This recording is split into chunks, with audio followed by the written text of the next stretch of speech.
Hello everyone, this is Bob Browner with episode number 15 of the Community Update. So the subjects today are confirmation bias and did we overact, and then what does opening up look like? So one of the things I think it's important for people to understand is that it's okay to have some uncertainty and be on different ends of the spectrum here, but not all the way. So one of my problems I think is that there are some people who are only looking at economics and saying we need to just open everything up because we need to improve the economy. And on the other end of the political spectrum, we have people who want to shelter in place everywhere for as long as weeks or months, also, which I think is a bad idea. And that the true middle is somewhere between this. And although some people are worried about authoritarian government policies, I'm actually worried more about honestly government incompetence and bad decision making, because there's no statisticians or epidemiologists that seem to be part of the leadership or decision making process. That's actually my biggest worry. And so we need a balanced view of this. An example of an unbalanced view is this video here that's been circulating, I think, around the business communities because they want to open up and they want to believe what these guys are saying. So these are ER physicians and they have some of their information correct. However, they overstate their qualifications. They do not have a statistics and epidemiology background, and they're making a mistake on some of the data they're using. Part of it's what we call confirmation bias in epidemiology. They want to believe this and they're taking the data that they have to confirm their own beliefs, but they're not understanding the context or the data. One, they're an independent urgent care center, from my understanding, so the sickness of their population is skewed. They're in an area of the country that is not in the midst of an epidemic, so they're using that to extrapolate to everybody else. And what little data they're looking from everybody else, they're actually misinterpreting because they're not paying attention to some of the time lag for some of the fatalities. So they're off, and I'll talk to you a little bit about why. I do agree with their sayings about how we do have to balance the health impact of coronavirus versus the health impact of economic shutdown. It is causing other issues like other healthcare conditions are not being taken care of. The unemployment has problems, child abuse and spousal abuse. Those are all issues, and so they are certainly correct when they talk about that there are health impacts of the economic shutdown we have to consider. However, we have to weigh those against the coronavirus, and their data is off on what they're saying. They're saying that influenza, this is no worse than influenza, which is completely wrong. A better place I would go to look to is this guy, Z-Dog. He's actually that's a known a fake name he uses, but he's actually a hospitalist, I believe, in California. He was the keynote speaker at American Academy of Family Physicians meeting last year. Great speaker, and he walks through the difference between what's called the case fatality rate and the infection fatality rate. And if once you understand that, you'll realize why those ER docs are wrong with their video. And so the way I would explain it is if you look at all the case fatality rate of all the major countries right now, the country that probably has done the best job of extensive testing and shutting down their epidemic those countries are Germany and South Korea. I don't think you can use South Korea as an example because it started in a very young population. It was around a large wedding and they successfully shut it down. So they're probably skewed much to the benefit. So I would pick Germany as an example of what it could look like. They've had the most extensive testing, I think, of any country. But even despite that, their case fatality was 3.8%. It didn't used to be that high. If you were watching some of these earlier videos, for a while they were at 0.2 and 0.3%. It looked like maybe this wasn't as bad.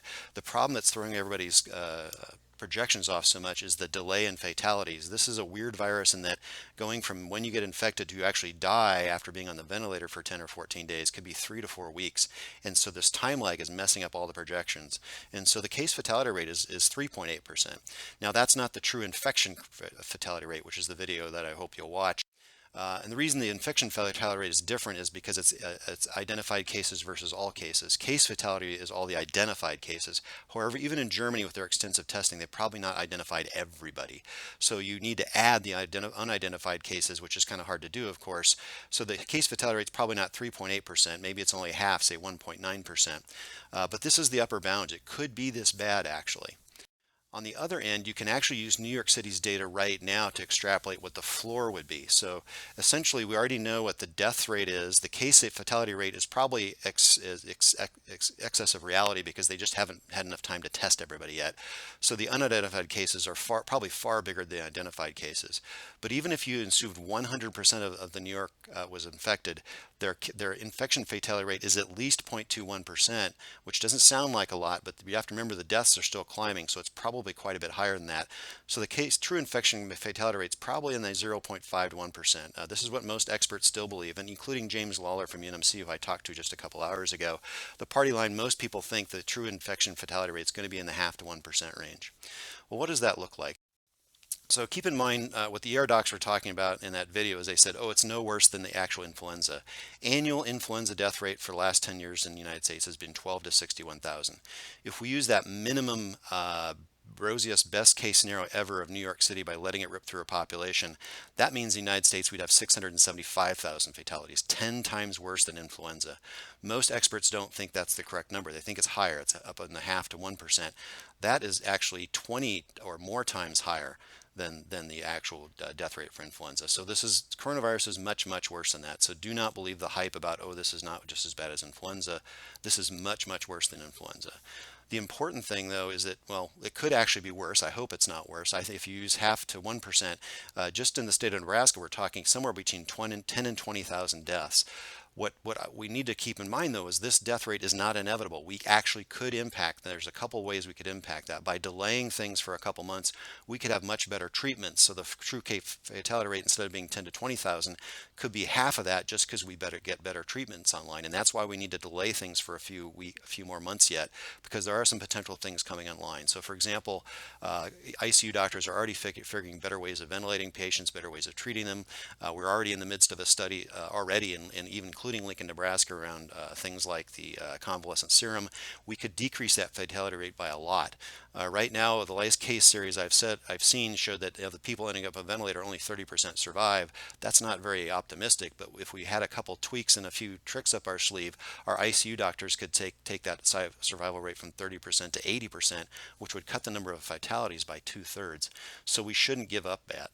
When did we become the country of people who just give up and don't try? I hope we are not that, because by giving up and not trying, we're consigning the number of dead people in America, to be in the range that would exceed how many people died in World War II. So let's not be the country of let's give up and roll over. The other problem I hear here, so again, some urban myths and legends, it's no worse than influenza, is completely wrong. It's probably at least 10 to 20 times worse than a typical influenza. Another problem, which I would say is one of our biggest public health failures in the middle of the country, is this essential businesses don't have to change mentality, which is the meat packing processes. But the other thing I want to talk about is the myth that it's only old people who will die, or people with underlying conditions. Well, that list of people is way broader than you think. It's people like the 52-year-old father of three with heart disease. It's a 32-year-old pregnant lady with asthma. It's your 42-year-old coworker with rheumatoid arthritis. It's your 16-year-old nephew with a congenital heart defect and no spleen. Those are people who are at risk at dying. It's not just old people in nursing homes. It's literally a lot more people than you realize who are at risk. So do not believe the hype about, oh, it's only old people and they're going to die anyway. One, they don't have to die anyway. We could have those treatments online within months. So the Z-Dog episode he's talking about is this article by Peter Attia, who's an interesting cat. He's a guy who was a physician, but then went to work for the mortgage industry predicting risk. He's a very bright guy. Well, he says one of the things we're right here now. We're in the warning place. We're in people who are saying, see, it wasn't so bad. We overacted. Let's open things back up again. No, we need to not do that, because otherwise we're back on this trajectory, and instead of this trajectory, where a lot less people could die. So please don't make the mistake, oh, that we overreacted. We have not yet. What we're at, right, is we already knew that New York City is looking like this. We are in a situation where we could be like this, but to make the mistake of St. Louis, where we opened up too soon. We want to be more like this, not like a St. Louis. And I'm worried that we're on a trajectory to do that in various areas in Nebraska right now. So again, just like before Tom Frieden's thing, we have to wait until we're at the peak, then go down, and then we can open back up again. And then we have to prepare for multiple recurrences likely this fall. This is not a one and done thing. So if you look at Nebraska, we're not near the peak yet.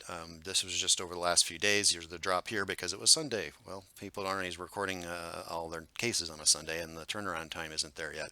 We are much on the upswing, not on the downswing.